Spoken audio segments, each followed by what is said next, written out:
নমস্কার, আমি দেবিকা। কেমন আছো সবাই? আশা করছি সবাই ভালো আছো, সুস্থ আছো। নতুন আরেকটা দিন শুরু করছি তোমাদের সবার ভালোবাসা নিয়ে। ভিডিওটি স্কিপ না করে অবশ্যই দেখতে থাকো, তোমাদের ভালো লাগবে আশা করছি।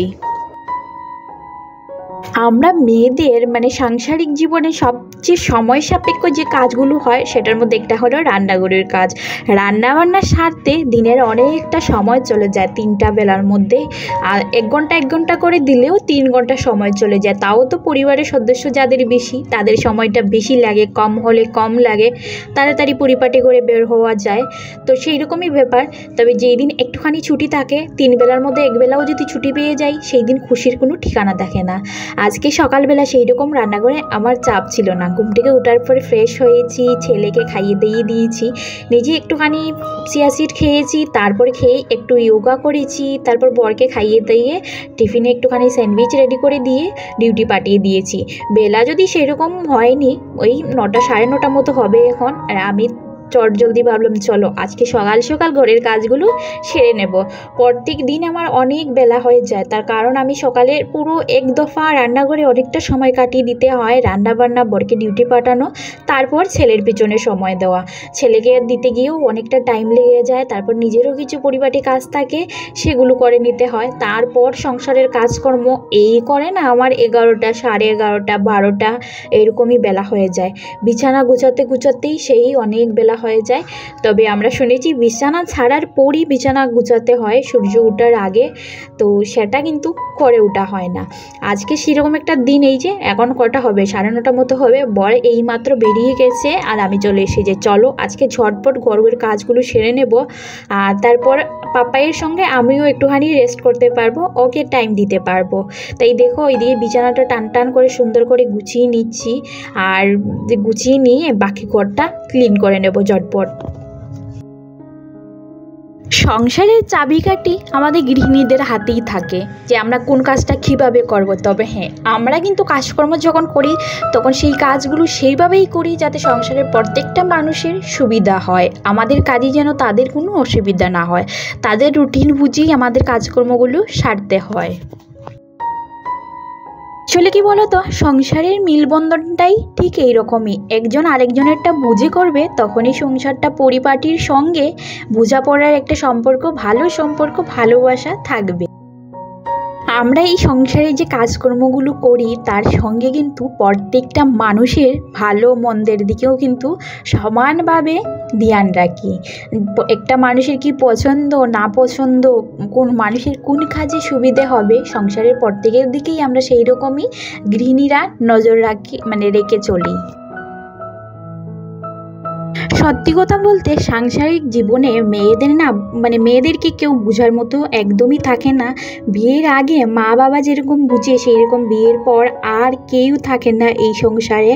বড় যদি বুঝে তাহলে কতটুকু বুঝবে, মা বাবার মতো করে তো আর বুঝতে পারবে না। আর তবে আমরা মেয়েরা যথেষ্ট চেষ্টা করি যে সংসারের প্রত্যেকটা মানুষের, প্রত্যেকটা সদস্যের, ছোট বড় যেই হোক না কেন, তাদের জন্য পছন্দ মতো কাজগুলোই আমরা করতে পারি, তাদের মনের মতো করে কাজগুলো আমরা করতে পারি, তাদের প্রত্যেকটা জিনিসের খেয়াল রাখতে পারি, যত্ন নিতে পারি। আমরা মেয়েরা ছোটোবেলার থেকেই সংসার করাটা মায়ের হাত ধরেই শিখি। আমাদের মায়েদেরও কিন্তু ঠিক সেই রকমই দেখি, সংসারের কে কোথায় কী করছে, কীভাবে করবে, কে খেয়েছে কে খায়নি, সেইগুলোর কিন্তু মারাই খেয়াল রাখে। তবে হ্যাঁ, এটাও আমরা দেখেছি দিন শেষে কিন্তু সেই মায়েদের খেয়াল রাখার মতো কেউ থাকে না। তবে ওরা কিন্তু ভীষণ হ্যাপিলি একটা ফ্যামিলিকে ম্যানেজ করে। তাছাড়া আমরা সন্তানদেরও একদম খুব পরিপাটিভাবে যত্ন নিয়ে বড় করে। আমাদের মায়েরা আমাদের বড় করতে গিয়ে যে ত্যাগটুকু করেছেন বা যেভাবে আমরা দেখেছি পরিপাটি করে সংসার করে উঠতে, সেইভাবে হুবহু তো পারবো না। তবে হ্যাঁ, যতটুকু শিখেছি সেইটুকুই পরিপাটি করে সংসারে লাগানোর চেষ্টা করব। আর কি বলতো, সংসার করতে গিয়ে না, সংসারের এই যে পরিপাটি করে কাজ করতে গিয়ে প্রত্যেক দিন অনেক নতুন নতুন অভিজ্ঞতা হয় আমাদের।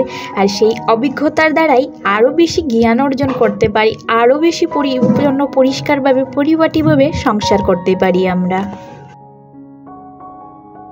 আসলে বিয়ের পর জানো তো সেই রকম কোনো কথা থাকে না, সেরকম কোনো কাজ থাকে না যেগুলো আমরা করতে পারি না। আমরা সব কাজ করতে পারি, তবে সেই না পারা কাজগুলো যখন করি না, তখন সত্যি কথা বলে আমাদের সেই কাজের কিন্তু অনেকটা ইমপ্রুভ হয়।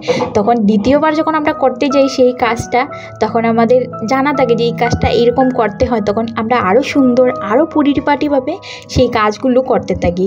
তো সেইভাবেই জানো তো সংসারের প্রত্যেকটা পদক্ষেপেই আমরা এগিয়ে যাই এক পা করে ধীরে ধীরে।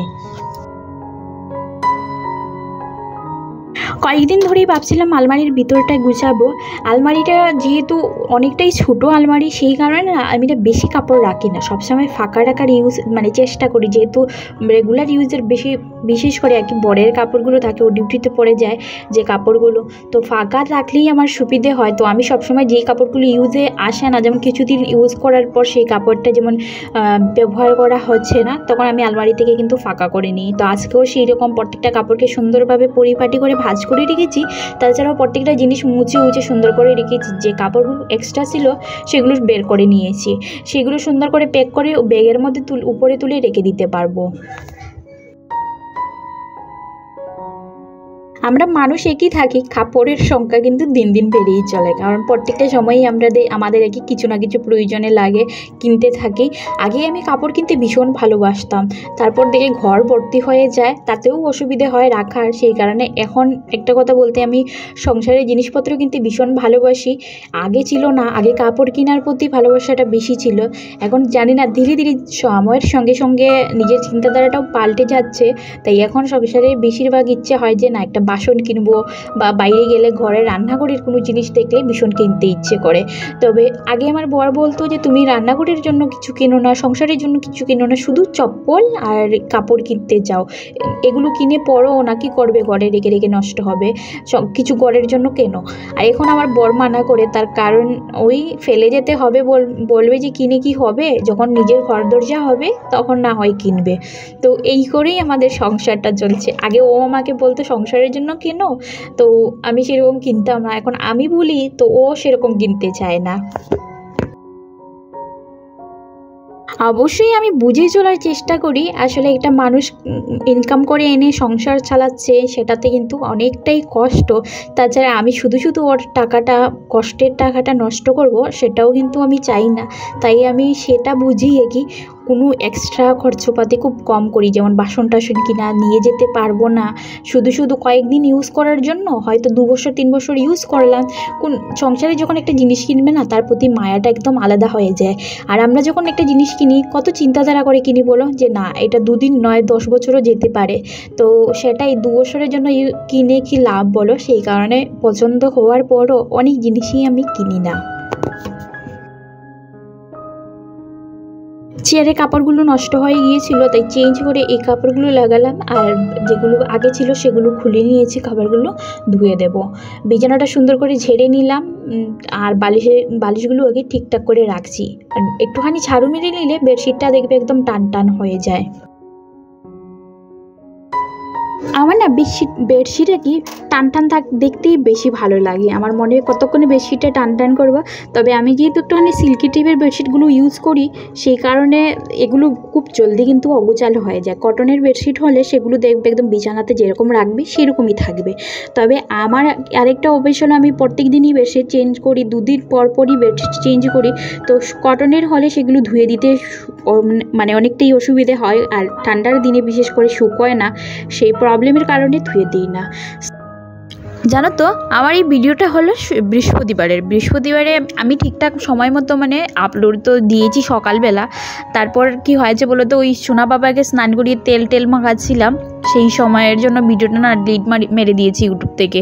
আমি জানি না কেন, আমি যখনই সোনা বাবাকে দেখাই, ভালো জিনিসই দেখানোর পরও ইউটিউব যে গাইডলাইন থেকে ডিলিট মেরে দেয়, এরকম সমস্যা হয়ে থাকে। তো সকালবেলা ভিডিওটা আপলোড করার পরও দিতে পারিনি। এখন বিকেলবেলা আমি আবার ভিডিওর কিছু পার্ট ডিলিট করে ভয়েস ওভারটা আবার দিচ্ছি। আমি জানি না যে এই ভিডিওটা আজকে দিতে পারবো না, তোমরা এটা শুক্রবারে পাবে না শনিবারে পাবে। তো খারাপ লাগছে যে একদিন মিস পড়ে গেল। যাকে বিকেলবেলা এই যে দেখো, বিকেলের সন্ধ্যার খাবারে একটুখানি পকোড়া রেডি করে নিচ্ছি এখানে, আর চা বসিয়ে দিচ্ছি। আলু আর পেঁয়াজ দুটো মিক্স করে পকোড়া করছি। তো সাধারণত আমার পেঁয়াজের পকোড়াটাই বেশি ভালো লাগে। লাগে। তো যাকে তো সেই কারণে দেখো, আর পেঁয়াজের কিন্তু অনেক দাম, সেই কারণেই ভাবলাম চলো বেশি কষিয়ে লাভ নেই। তারপর এখানে চাটা ছেঁকে নিচ্ছি আর এবার চা খাবো। পাপায়ের জন্য অলরেডি দুধ গরম করে নিয়েছি আর দুধটা আগে গরম করে ছেঁকে রেখেছি, কারণ ওই মানে খেতে সুবিধে হবে ওর ঠান্ডা হলে। এখন বাইরে অলরেডি সন্ধ্যা হয়ে গেছে, মানে অন্ধকার হয়ে গেছে। আর এদিকে এসে আমি বসিয়ে দিয়েছি ডিম সেদ্ধ, ডিমের তরকারি করব। আর ফিল্টারটাও ভরে নিচ্ছি, ফিল্টারটা খালি হয়ে গিয়েছিল। আর ডিম সিদ্ধ করার সময় একটুখানি নুন দিয়েছি। আমি ডিম সিদ্ধ বসালেই না ফেটে যায়, জানি না কেন। আর তারপর দেখো একটুখানি কন্টেনারগুলো খালি ছিল, মানে ফাঁকা হয়ে গিয়েছিল, সেগুলোই ভর্তি করে নিলাম। ডাল, মুসুর ডাল আর নুন ঢেলে আর তারপর পরিষ্কার করে তুলে রেখে দেবো। আর তারপর কিন্তু ঝটপট রান্নাবান্নাটা সেরে নেব। সন্ধ্যার সময় একটুখানি রান্নাবান্নাটা সেরে নিলে তাড়াতাড়ি খেয়ে একটুখানি জলদি মানে রেস্ট নেওয়া যায়, যেহেতু আমি বাইরে হাঁটাহুটি করি, তো হাতে একটুখানি সময় থাকলে সুবিধে হয়। আসলে রান্নাবান্না করতে যে সময়টুকু লাগে, তার আগে যদি আমি সব কিছু রেডি করে নিই না, তো আমার রান্নাবান্না করতে অনেকটা কম সময় লাগে। আসলে সেই রকম সময় লাগে না, সব কিছু পরিপাটি করে ধুয়ে কেটে মানে রান্না করতে গিয়েই টাইমটা লেগে যায়। তো সেটাই হলো ব্যাপার। তো ডিমটা সিদ্ধ হতে হতে তরকারি যা লাগবে সব কিছু রেডি করে নেব। বরের জন্য একটা ডিম অমলেট করে নেব। তার কারণ হচ্ছে ডিম সেদ্ধ খেতে আমি ভীষণ ভালোবাসি, মানে সেদ্ধ করে তরকারিটা বর একদমই পছন্দ করে না। তাই দেখবে মাঝে মধ্যেই আমরা বেশিরভাগ সময় ডিমে আলু সেদ্ধ করে মেখে বড়া করে তরকারি করি, ওটাই পছন্দ করে। তাছাড়া ডিম আমলেট করে যেটা তরকারি করে দিলে ও খেতে ভালোবাসে। আর ডিম সেদ্ধ দিলে আমার তো ভালো লাগে, তাছাড়া আমার পাপাইকে খাওয়াতেও সুবিধে হয়। মানে ডিম সেদ্ধ করে তরকারি করলে তো ওকেও খাইয়ে দিতে পারি। আর ওকে আমরা যা খাই পাপাইকে কিন্তু তাই খাওয়াই। তার কারণ হচ্ছে আমি ভীষণ সাদামাটাভাবে রান্নাবান্না করি যাতে ও খেতে পারে। তবে হ্যাঁ, বেশি তেল মশলা দিয়ে রান্না করলে ওকে আমরা কখনোই সেই খাবারগুলো দেই না, সাদামাটা রান্নাগুলোই ওকে মানে খাওয়াই।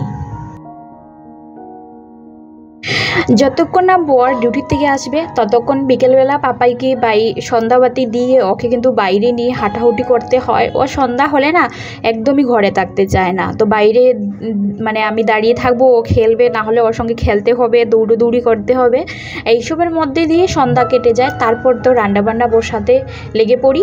এখন কিন্তু ও পাপার সঙ্গে বসে ফোন ঘাঁটছে, মানে ফোনে কার্টুন লাগিয়ে দেবে, ও বসে বসে সেগুলোই দেখবে। তো আমি এইদিকে ডিম সেদ্ধ হয়ে গেছে, খোসা ছাড়িয়ে মশলা মেখে নিয়েছি আর সেগুলো এবার সুন্দর করে ভেজে নিচ্ছি।